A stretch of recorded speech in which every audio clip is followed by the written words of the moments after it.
মা আমি চলে এসেছি। ও তুই চলে এসেছিস? তা তুই কোথায় গেছিলিস রে আজকে? কেন মা, আমি তো তোমাকে বলেই গেলাম মিষ্টিদের বাড়িতে যাচ্ছি। মিষ্টিদের বাড়িতে? আচ্ছা, মিষ্টির সঙ্গে দেখা হয়েছিল তো?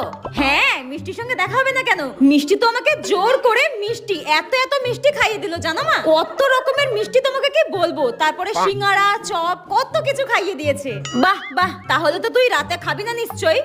না না, পেট ভরে আমি খেয়ে এসেছি। আর তাছাড়াও কাকিমা আমাকে না খাইয়ে ছাড়বে নাকি? ওই দেখো মিষ্টি ফোন করছে বলতে না বলতে। হ্যাঁ হ্যাঁ হ্যাঁ, মিষ্টি ফোন করছে, ধর ধর ধর।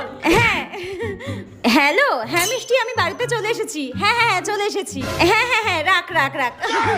মিষ্টি, তুই যে 1 মাস আগে আমার কাছ থেকে নীল শাড়িটা নিয়ে এসেছিলিস, ওটাই নিতে এসেছিলাম তোর কাছ থেকে। জানোয়ারের বাচ্চা জুতিয়ে তোকে